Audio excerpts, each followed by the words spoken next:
RIMS की स्थिति को लेकर के एक और नया अपडेट सामने आया है और अपडेट ये है कि वहां पर जो नॉर्मल रोगी होते हैं, जो इलाज करवाने के लिए जाते हैं, वो स्वस्थ हो जाने के बावजूद भी बिस्तर पर रहते हैं, बेड नहीं छोड़ते हैं और जिसके कारण जो इमरजेंसी वाले मरीज हैं उनको बेड मिलने में बहुत मुश्किलों का सामना करना पड़ रहा होता है।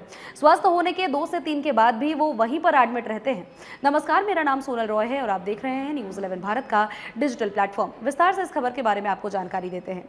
देखिए, अमूमन देखा जाता है कि इलाज करवाने के लिए हर तबके के लोग रिम्स ही जाते हैं क्योंकि उन्हें पता है कि रिम्स में अच्छा इलाज जरूर हो जाएगा।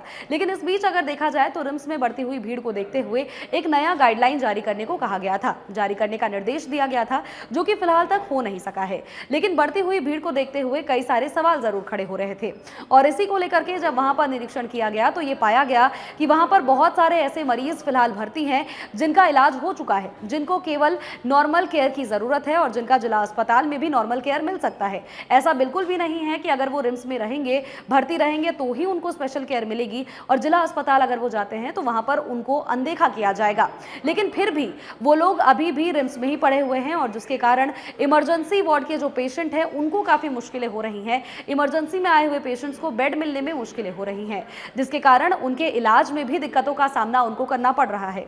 अब ये जो सारी चीजें, ये जो प्रक्रिया चल रही है, ये बहुत सारी चीजें बहुत सारे सवाल खड़े करती हैं और जाहिर सी बात है कि अगर इमरजेंसी के जो लोग हैं वो लोग जब आते हैं तो उनको ज़्यादा प्रिविलेज मिलता है वैसे लोगों से जो कि पहले से ठीक हो चुके हैं और उनको मात्र 2 से 3 दिन का केयर चाहिए होता है, केयर की ज़रूरत होती है, जो कि आसानी से दूसरे अस्पतालों में, जिला अस्पतालों में भी उनको उपलब्ध हो सकता है। अब इन सभी चीज़ों को देखते हुए और स्वास्थ्य व्यवस्था में वृद्धि करने को लेकर के और इसे भली भांति तरीके से बनाने के लिए एक नया गाइडलाइन जारी करने का निर्देश दिया गया था।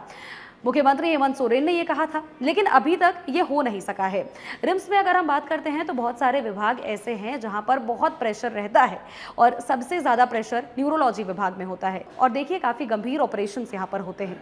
तो ऐसे में ऑपरेशन होने के बाद भी, सर्जरी होने के बाद भी उनको लगभग 20 दिन तक एक अच्छे केयर की ऑब्जर्वेशन में रहने की ज़रूरत होती है। लेकिन उसके अलावा अगर हम कुछ जगहों की बात करें तो रिम्स में सबसे ज़्यादा भीड़ मेडिसिन विभाग में भी होती है, फिर कार्डियोलॉजी विभाग आता है, उसके बाद सर्जरी, फिर न्यूरोलॉजी, उसके बाद ऑन्कोलॉजी विभाग में भी कुछ इसी तरह की स्थिति बनी हुई रहती है। हालांकि न्यूरो सर्जरी की अगर हम बात करें तो सबसे ज़्यादा भीड़ यहाँ पर होती है, जो कि ज़रूरी भी है क्योंकि ऑब्जर्वेशन में मरीजों को रहने की काफ़ी ज़्यादा ज़रूरत है। लेकिन रिम्स की स्थिति अब कब सुधरेगी, ये भी बहुत बड़ा सवाल है। इस खबर को लेकर के आपकी क्या कुछ राय है, कॉमेंट सेक्शन में ज़रूर बताएं।